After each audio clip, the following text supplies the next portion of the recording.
Welcome to the Penny Z Show, where you get to learn how real people overcame real issues. Get ready to take notes and, most importantly, take action. Here's your host, Penny Z. Hello, everyone. This is Penny Z with the Penny Z Show. We are here transforming lives one life at a time with topics that are real, relevant, and relatable. Today, I have a special guest, Beth Baughan. I can't wait to hear her story. Well, actually, I have heard her story, which is why she is on the Penny Z Show. I can't wait for all of you to hear her story. But before we share Beth's story, I would like to give you a little bit of her bio. Let's go ahead and share a little bit of Beth's bio with the listeners.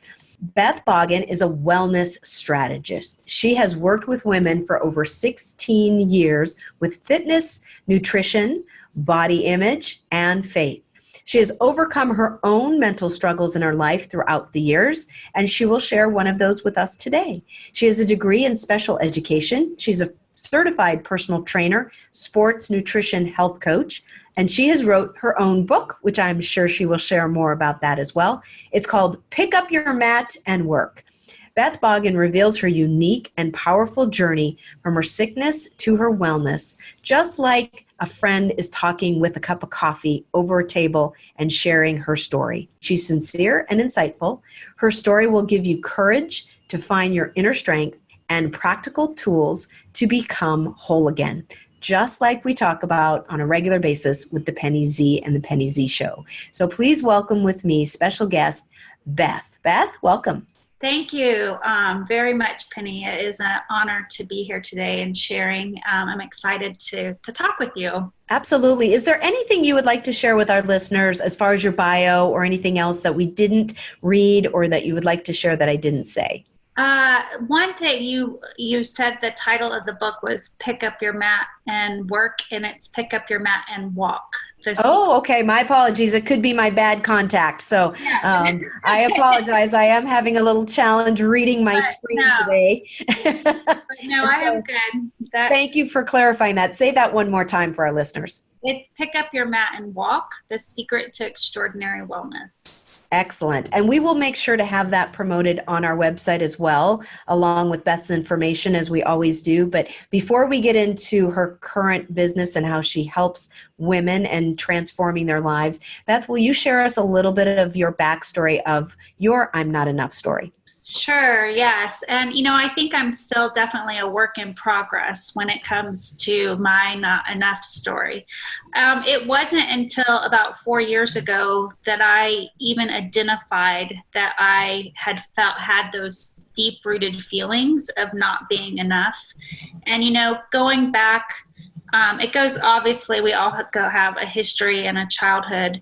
And going back to that with some of the things that happened in my family, my mom decided to leave my dad when I was 6.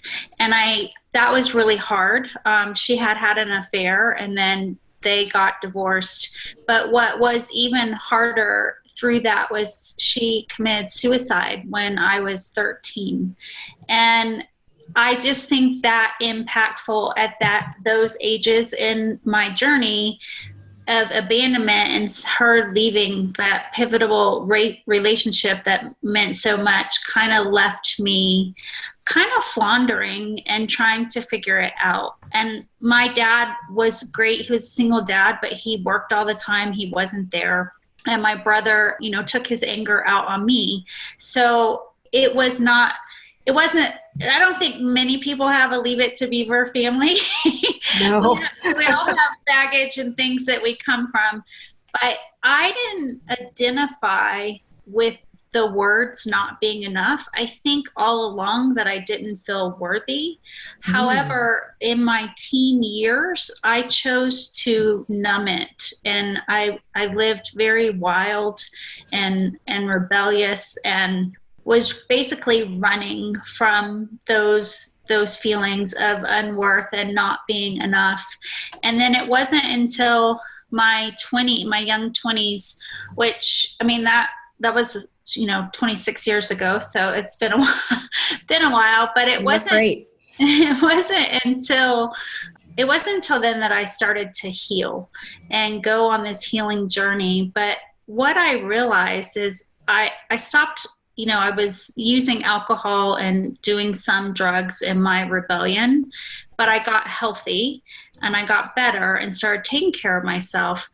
But I think I shifted what I was using to numb myself into something else. And that would be like performance and trying to have, like I was into fitness, but it kind of grew into an obsession of, how my body looked. And if my body looked perfect, then I was perfect.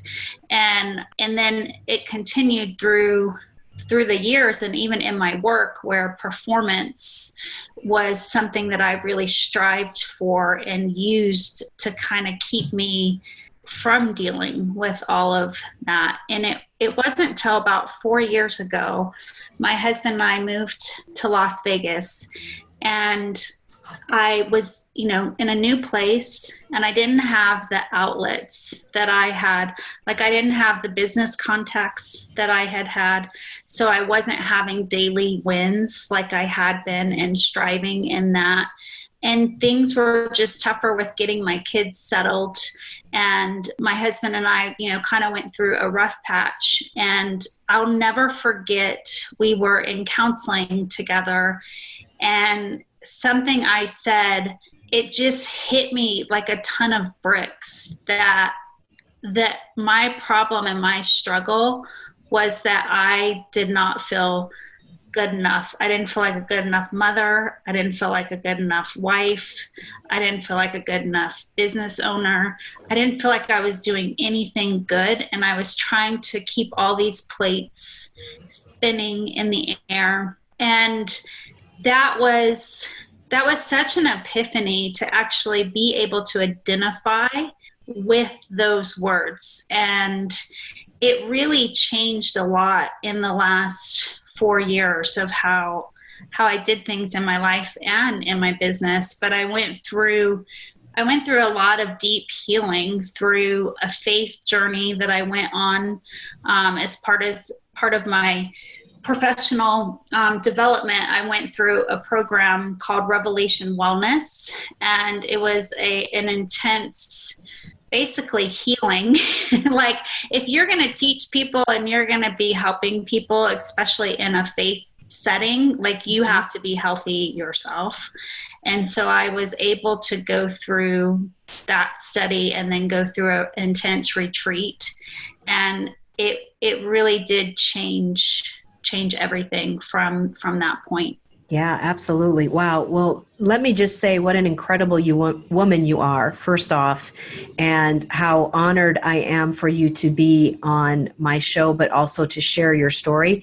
I know you have, obviously, with your book and with helping so many people in your life. And obviously, I'm sorry about your loss and your mom, and obviously the road that your childhood was. But like you had said, most of us, probably all of us, don't really have a Leave It to Beaver type of upbringing or family life. And so you, me, and other people on my show are probably more of the norm. So that's part of why I'm so passionate about sharing people's I'm not enough story or I'm not worthy stories, is so that people out there don't feel alone, but they also have a place to connect, to listen, and to learn how to overcome some of those. And Beth, if you don't mind, I'd like to go back a little bit, because now that you've gone through all of this, obviously, and you're still, like you said, a work in progress, but you've gone through this in your life. There are people going through what you've gone through right now that may be listening, that might be a young adult or in their teens or, even their 30s or 40s or 50s. What kind of advice would you recommend for people now that you've gone through it and you can see back, and you're kind of a mentor and you're farther along the path than some people? What are some of the advice would you give someone, or that you do give someone right now, in order to work on that? I want to go more into the deep healing, but let's go back and say somebody's coming to you right now and they're in the space that you've been in. What kind of advice would you recommend or suggest to people? Well, there's, several things, and there's different levels of advice and ways that I would tell people, I'm a huge, huge believer in counseling. And I always, always promote that. I think the whole world, everybody should have a counselor, a good one. Yeah, I was going to ask, is there a particular criteria or recommendations? Because not everybody's equal, unfortunately. I think you have to go see one, and you kind of have to, it has to be a test kind of thing, and how you connect with them. And if they're actually, I always say you have to go at least 3 times to see. Kind of interview them.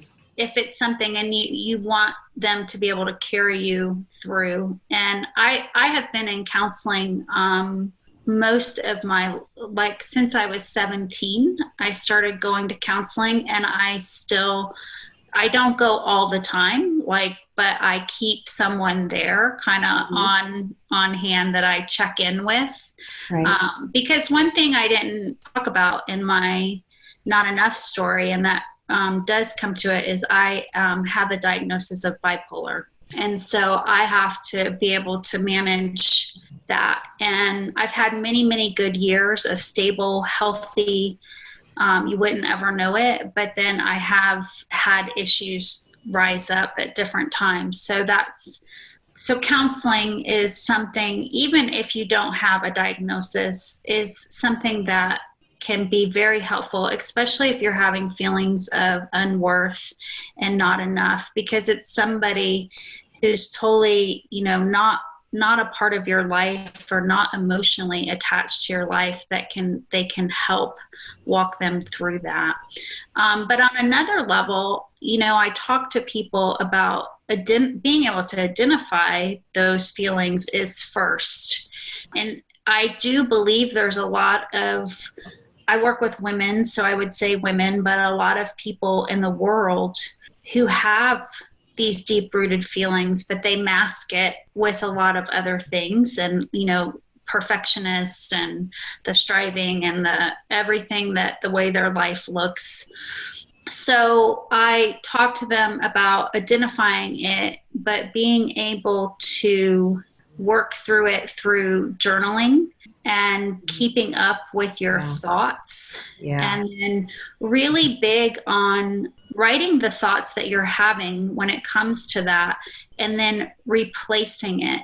Even if you don't believe it, what you're writing, but writing the counter part to that and the positive part of that, and self-affirmations. And then even, in thought process, if you're not writing it down, to be able to slow down enough to catch these thoughts that are, because they torment people. They have tormented me, but being able to catch it and say, that's a lie. That is not the truth. And being able to say something positive on top of it, so you kind of rewire your brain. And I did that. I started doing that probably in my young 20s, being able to do it. And it doesn't mean you have to always believe it, but when you're telling yourself and replacing it with a positive, it does over time make a difference. Mm-hmm. Absolutely. Well, thank you for sharing that. I agree with everything you say. I went through my own experience similar to you, not in my history of what I'm not enough, but about 3 years ago, I discovered through going through a weekend retreat as well, that I had a self-sabotaging mindset of I wasn't good enough, which started when I was back in as a child, when I was around 6 years old, and did not realize that an experience that happened to me around my brother getting hurt and my mom, I perceiving my mom blaming me, which she wasn't, but that was my perception, had really taken such an interesting hold in my mindset. And so once I realized that that was one of the sources, I could see patterns in my life moving forward of not being worthy, not feeling good enough, not getting the promotion, and it just manifests. And so once you're able to identify it, absolutely agree, Beth, when you can identify it, work through it, release it, and pivot the way you're thinking, man, it just transforms your life. It's amazing what just being able to release that in my life has done in the last 3 years. I'm sure you feel the same way.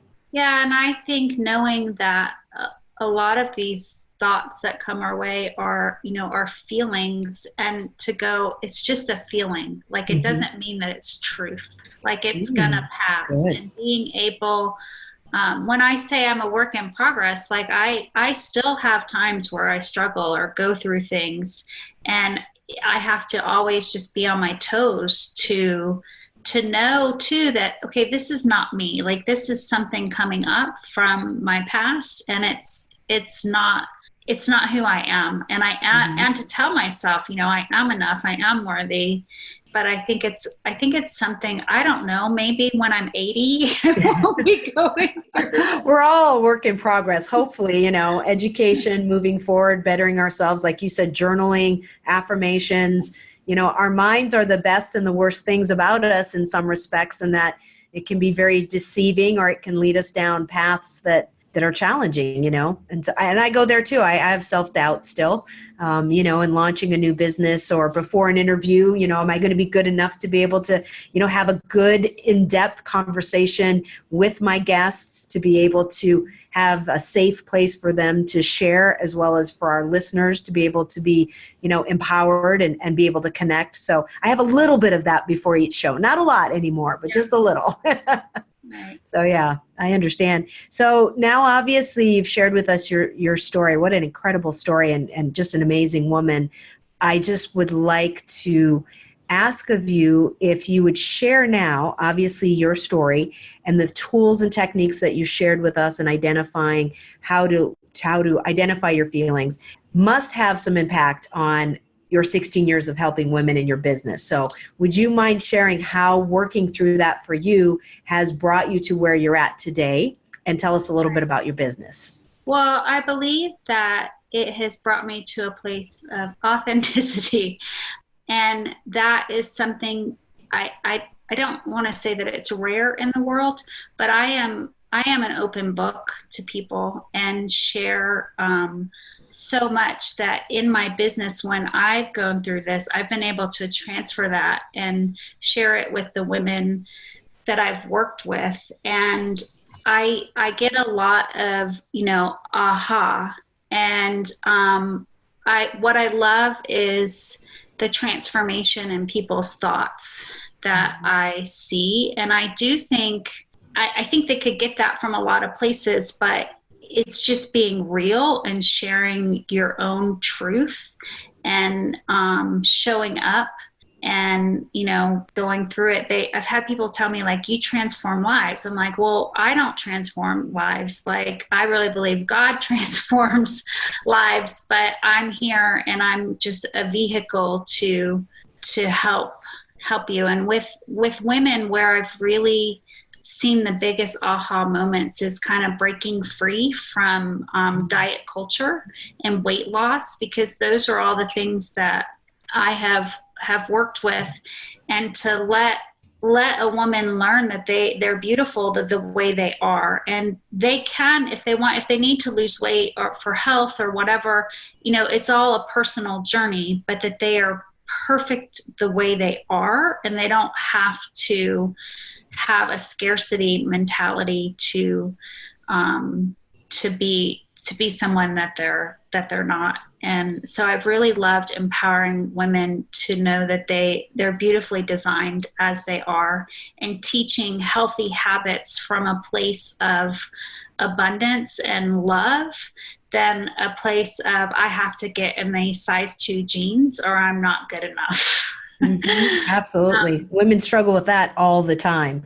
Yes. And I have worked with a lot of women over the years. And as my journey has changed, I've been able to, that transfers to the women I work with and the kind of women that I attract. Mm-hmm. So I hope that answers your question some. Yeah, absolutely. So we are getting close to the end of the Penny Z Show. I always like to ask my guests 2 things. First off, if there's a way that our guests can get a hold of you and or buy your book. If you'd like to promote your business, this is a great opportunity. And then at the end, I ask what's any final words of wisdoms or recommendations. So if you'll just share a little bit more about your business, how how our listeners would be able to get a hold of you and or your book or reach out, that would be great. Okay, so the best way to get a hold of me is I have a website, and it's bethbaughan.com, and on there it is an easy way to connect with me on social media and through the email. And then as my book, it's on Amazon, and that's the easiest place to get my book. So I would say that my biggest piece of wisdom or advice is to slow down. And, I think you've talked a lot in your podcast about self-care. Mm-hmm. And so slowing down and taking care of yourself, but knowing, it's one day at a time, and we're just all in this together, trying to, do the best we can. And it's not about being perfect. It's about being real and authentic and connecting with people. Absolutely. As you get older, and as I've come out of my shyness, I've really appreciated and understood the importance of relationships and being able to connect and have friends and family and acquaintances in your life. So I agree with that. And part of that is slowing down, and part of that is recognizing the importance and what's really important in your life. So, Beth, I just want to thank you again for being on the show today. As always, we will have Beth's information on our website as well, www.thepennyzshow.com. You can follow us on Facebook, LinkedIn, Twitter, Instagram, YouTube, you name it. If there's a social media site, we most likely are there. We'd love for you to like, share, and post anything with regards to this episode or any other episodes of The Penny Z Show. And everyone, we would just like to thank Beth again for her time and her talent and what she does in helping women in the world of health, nutrition, and mindset to overcome I'm not enough to being more than enough. So everyone, thank you again for listening. This is Penny Z on The Penny Z Show. Have a great day. Thank you so much for listening. If you want to hear more, including specific ways to empower yourself, go to thepennyzshow.com.